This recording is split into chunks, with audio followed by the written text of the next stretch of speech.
Bienvenidos a este primer capítulo, donde hablaremos sobre Platón, Aristóteles y Polibio, tres pensadores que han sentado bases para el pensamiento moderno y cuyos aportes siguen presentes hoy en día. Pues empezando sucesivamente, Platón fue el primero de estos tres pensadores. Nació en el año 427 a.C., durante la época clásica de la historia griega. Proveniente de una familia aristócrata, Platón fue alumno de Sócrates por aproximadamente 20 años, por quien desarrollaría su amor hacia la filosofía. Platón, en su obra principal La República, habla sobre la idea de una utopía política, en la cual el gobierno ideal estaría dividido en tres partes.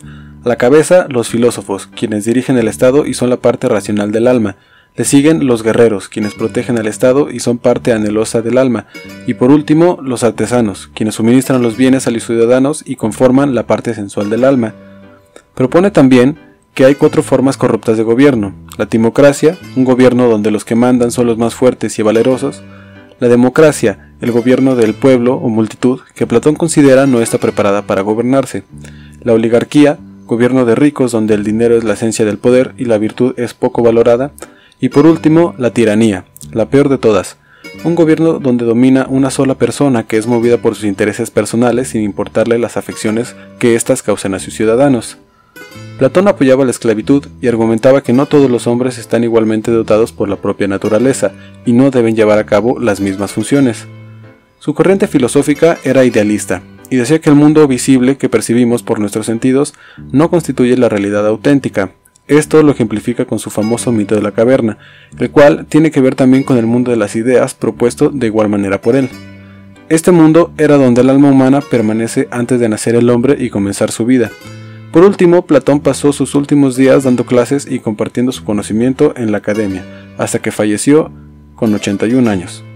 Uno de los alumnos más destacables que tuvo Platón fue Aristóteles. Aristóteles nace en Estagira en el año 384 a.C. Al morir su padre, fue enviado a Atenas a estudiar. Es considerado como el padre de la lógica gracias al planteamiento de un sistema de silogismos, y también como el padre de la biología al ser la primera persona en hacer una clasificación de los seres vivos. Acerca de la política, Aristóteles decía que el hombre es un animal político por naturaleza, y que el Estado es la forma más perfecta de la vida en común, una forma en la que se crean las condiciones para una vida perfecta que se basta a sí misma.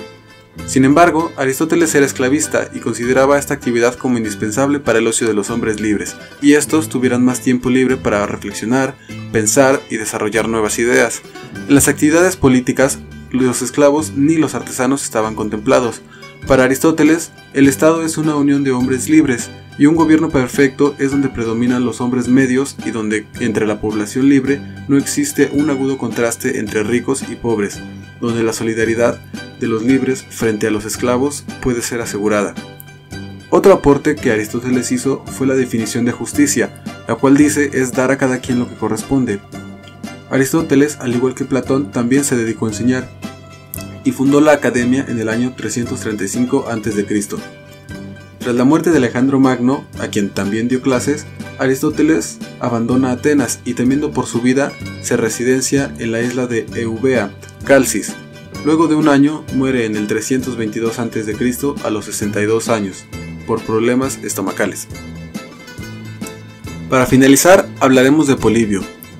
Este pensador nació en la megalópolis en el año 200 a.C. Gracias a su padre, Licortas, quien era un dirigente político, Polibio pudo tener una buena educación enfocada principalmente a las artes y a la medicina. Polibio fue exiliado y vivió un tiempo en Roma, donde dio clases a los hijos de Publio Emilio Macedonio. Durante este tiempo también presenciaría las guerras púnicas.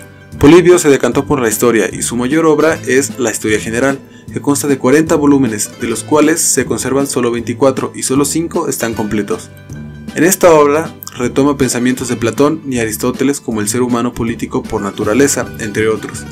Polibio, similarmente a Aristóteles, creía que existían gobiernos buenos y gobiernos corruptos, con la diferencia que él los explicaba como una degradación que es natural y no se puede romper.